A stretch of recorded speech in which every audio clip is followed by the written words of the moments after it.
భద్రాద్రి కొత్తగూడెం జిల్లా Kothagudem CPM party కార్యాలయంలో వామపక్ష పార్టీలు, రైతు సంఘాల నాయకులు సంయుక్త కిసాన్ మోర్చా ఎస్కేఎం ఆధ్వర్యంలో సమావేశం నిర్వహించారు. ఈ సందర్భంగా నాయకులు మాట్లాడుతూ భద్రాద్రి కొత్తగూడెం జిల్లాలో నిర్మిస్తున్న సీతారామ ప్రాజెక్టు ద్వారా జిల్లాకి రావాల్సిన నీటి వాటాను ముఖ్యమంత్రి స్పష్టమైన హామీతో ప్రకటించాలని, అప్పటి వరకు నీరు అందించేది తెలియజేయాలని సంయుక్త కిసాన్ మోర్చా నాయకులు డిమాండ్ చేశారు. ప్రాజెక్టుపై మాట్లాడటానికి రైతు సంఘాలకు అవకాశం ఇవ్వాలని, లేని ఎడల రైతు సంఘాల నాయకులే ముఖ్యమంత్రి దగ్గరికి వస్తారని అన్నారు. భద్రాద్రి కొత్తగూడెం జిల్లా మొత్తం కూడా ఏజెన్సీ మండలాలకు నీరు రాకుండా ఇక్కడ ఉన్నటువంటి గోదావరి జిల్లాకు సీతారామ ప్రాజెక్టు నీళ్లు భద్రాద్రి కొత్తగూడెం జిల్లాకు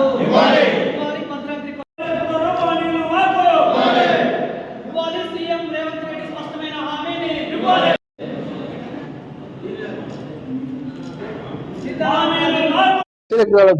ఆ నీళ్లు అందించేటువంటి అవకాశాలు ఉన్నాయి. దానివల్ల భద్రాద్రి కొత్తగూడెం జిల్లా అపూర్వమైనటువంటి అద్భుతాలు సాధించేటువంటి అవకాశాలు ఉన్నాయి. కానీ వాళ్ళ గిరిజన ప్రాంతంగా ఉన్నది, వెనకబడ్డ ప్రాంతంగా ఉన్నది. దీన్ని వదిలేసి ఇప్పటికే ఒక పంట నీళ్ళు వస్తున్నటువంటి పాలేరు, మధుర, సత్తుపల్లి, అన్నిటికి కూడా ఖమ్మం, ఈ అన్ని ప్రాంతాలకు రెండో పంట నీళ్ళు ఇచ్చేటువంటి కర్తవ్యించుకున్నటువంటి మంత్రులు ఏం చేయాలి? అది మొత్తం కొత్తగూడెం జిల్లా ప్రజలు నాలుగు పోరాటంలో తెలంగాణ రావాలని జరిగిన పోరాటంలో పెద్ద ఎత్తున పాల్గొన్నారు. నీరు వస్తుంది, మాకు నియామకాలు వస్తాయి, మాకు ఎప్పుడు అంగులానికి పడుతుంది అని ఆశించాను. కానీ ఆశలు కలలైన 10 సంవత్సరాల పోయింది. కేసీఆర్ వర్తించలేదు, ప్రాజెక్టు ఇక్కడ కట్టిండు, కానీ నీరు మాత్రం మాకు ఇయ్యలేదు. ఆ రంగం ద్వారా భద్రాద్రి జిల్లాను మోసం చేసి తగులుబాజీ వ్యవహారం చేసి 2028 నాటికి పూర్తి చేస్తానని ఉత్తమ్ కుమార్ రెడ్డి 2028 మళ్ళీ కట్ అప్డేట్ పెట్టింది. మళ్ళీ ఎన్నికలు వస్తాయి కాబట్టి ఆ ఎన్నికల్లో కొత్తగూడెం భద్రాద్రి జిల్లా ప్రజలు మోసం చేస్తారు. వచ్చే ప్రాజెక్ట్ అలా వస్తాడండి. న్యాయం పెట్టి ఇక్కడ మళ్ళీ ఎంపీ పొందడానికి ఇవాళ ప్రయత్నాలు చేసే అవకాశం ఉంది. వాళ్ళు మాట్లాడినట్లు బాధాకరంగా ఉంది.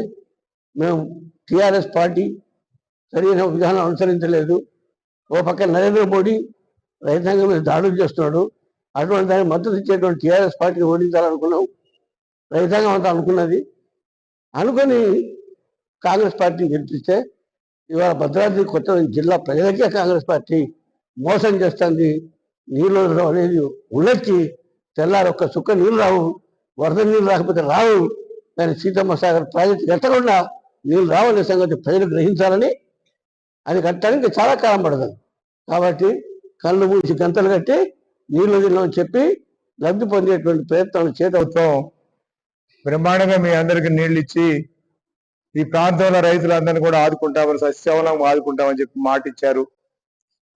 ఆ తర్వాత వాళ్ళు కూడా దాన్ని తొక్కలో దొక్కేసి ఆ మోళ్లు మార్చి, గతంలో పాతగా శ్రీరామ్ సాగర్కి ఒక మోళ్ళు ఉండే, ఆ పాత మోళ్లు మార్చి వాళ్ళ కొత్త మోళ్లు పెట్టి తీసుకెళ్ళిపోయి అక్కడక్కడ మోటార్లు బిగించేసి లాగించుకోవడానికి ప్రయత్నం చేశారు. దాన్ని పూర్తి చేసుకోవడం కోసం ఇవాళ ఉన్నటువంటి కాంగ్రెస్ ప్రభుత్వం కూడా మొన్న చెప్పింది, తెలంగాణలో